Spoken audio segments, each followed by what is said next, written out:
Entre mort et souffrance, tort et silence, sort et négligence, attouchement et écoute, sadomasochisme et viol, passion et prostitution, l'histoire de Faïdé dans Cœur du Sahel de Djali Amadou Amal nous plonge dans l'estomac de la tradition musulmane où le mot paix se transforme en peur, où religion rime avec terreur, où le mot domestique retentit dans lui en tant qu'objet de plaisir, où le sens connoté de la balade c'est le kidnapping, et où l'esprit patrouille dans la pénombre de la mélancolie.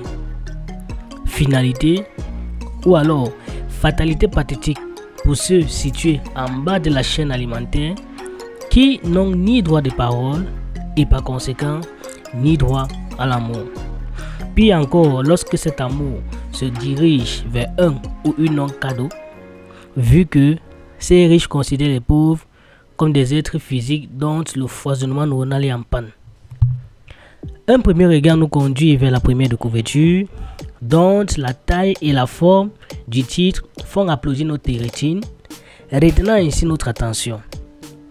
D'une part, le mot cœur, qui, pris dans son sens dénoté, est un organe musculaire situé dans la cage thoracique, derrière le sternum et décalé légèrement sur la gauche, chez la plupart des individus.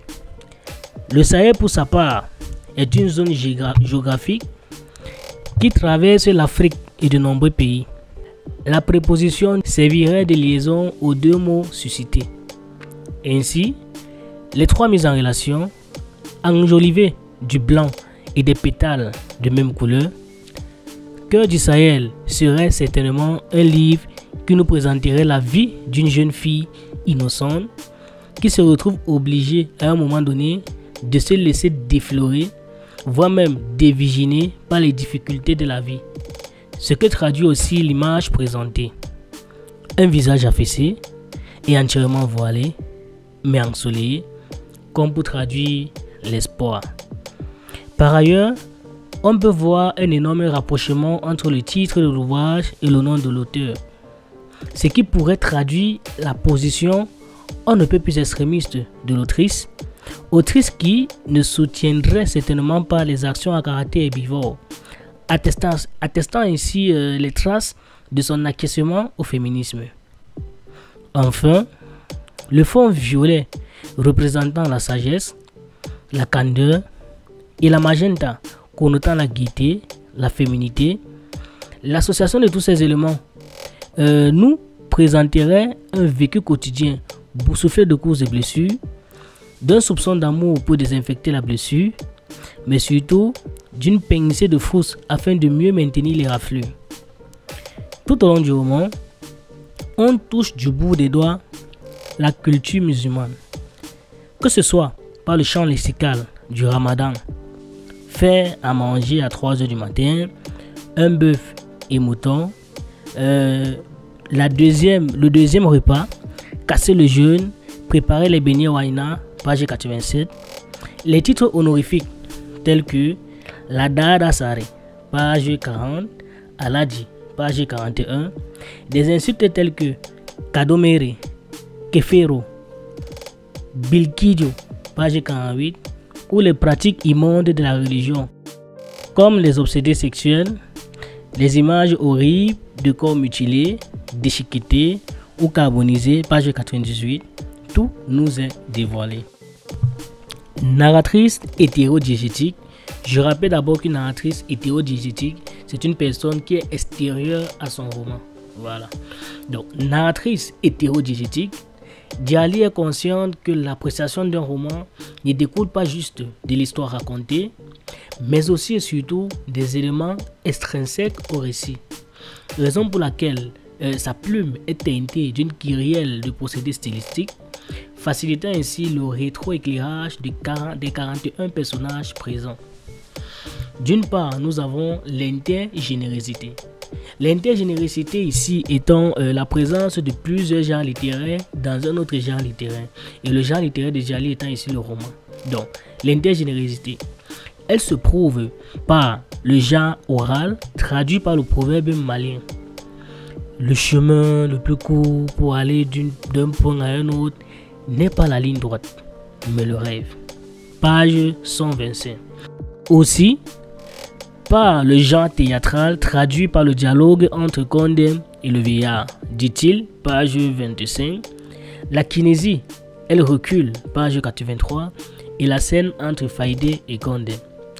D'autre part, les figures de style foisonnent le roman. C'est le cas de l'énumération. Savon, poisson séché, sel, sucre, allumettes, pétrole, à la page 13. De la personnification. Dehors, l'harmattan siffle, souffle et agite les arbres, page 62. Et là, je profite pour faire la différence entre la prosopopée et la personnification. La personnification, c'est le fait d'attribuer les caractères humains ou alors les traits humains aux choses inanimées, alors que la prosopopée, c'est de faire parler ces choses inanimées. Par exemple, le mi affirma vient dans mes bras. Là, c'est la prosopopée. Donc, on continue. Par ailleurs, Djali nous a fait comprendre que tout le monde a ses addictions, mais que nous devons choisir une qui devient notre esclave et jamais notre maître, l'amour. Elle n'hésite pas à dénoncer la pensée selon laquelle la femme est perçue non comme une personne, mais comme un être dont la vocation première, c'est d'être un corps de récompense, un corps pour jouir. Bien que ce bijou comporte 25 chapitres repartis en 3 parties, j'ai surtout été frappé par le dernier chapitre de la 3e partie, qui est sans doute le plus important. Puisque sa narratrice y fait jouer la volonté humaine, conçue comme pouvoir de décision et capacité de résolution. Un rôle éminent dans la bataille contre ces hommes tyrans qui dénigrent la femme afin de s'affirmer. En conclusion, la mention de tous ces éléments nous oblige à retenir un seul thème: la belle pénombre de la pauvreté.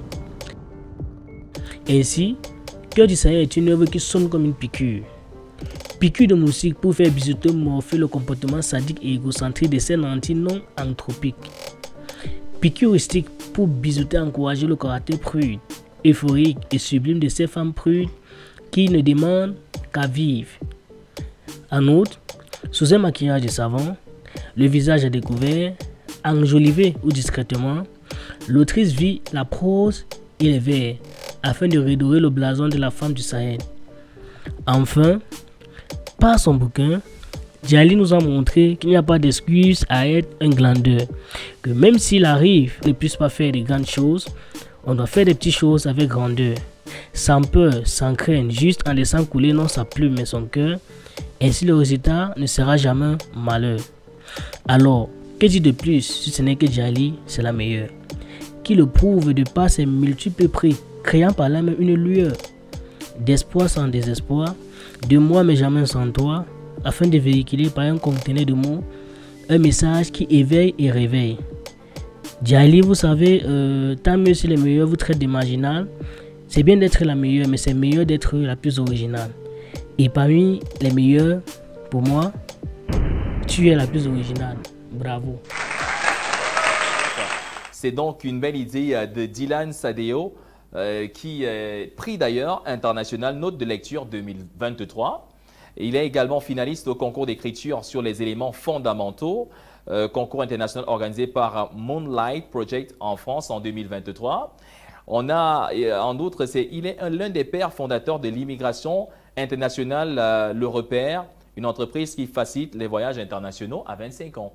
Alors, et en même temps, chef du département des langues dans le même site. Par ailleurs, il est formateur pour DALF, TCF et TEF, enseignant de français et d'espagnol, programmateur web, écrivain, et il a été aussi jury du CIAPEL 2023, organisé par la maison d'édition qui voilà, lui permet, pourquoi pas, d'être ce romancier. Toutes ces casquettes pour toi à 25 ans, c'est gigantesque.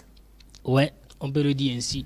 Toutes ces productions que vous avez eu à voir, ça fait seulement 3 ans, 4 ans. Oui, récemment encore, j'étais avec l'ambassadeur d'Espagne.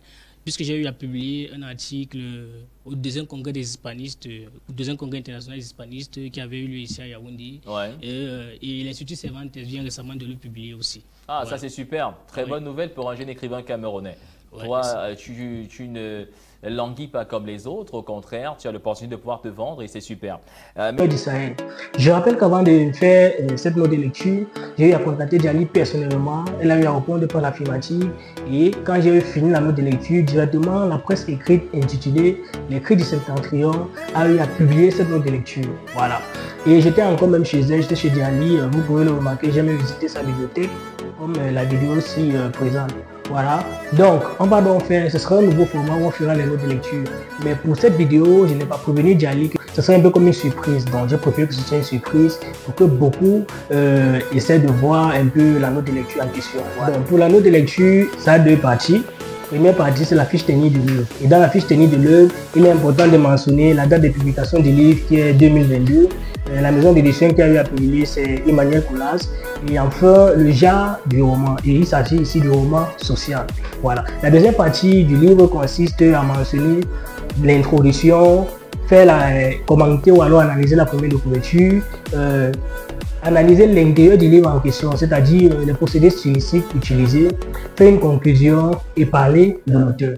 Vous avez vu cette note de lecture, est-ce que vous avez aimé? N'oubliez pas de commenter, de liker, de partager et dites-moi si vous voulez qu'on continue avec ce format. Et parlant même du livre de Djali Amadou Amal, ce livre Cœur du Sahel, est-ce que vous avez aimé ce livre? Quel a été le point fort d'après vous? Merci de répondre en commentaire.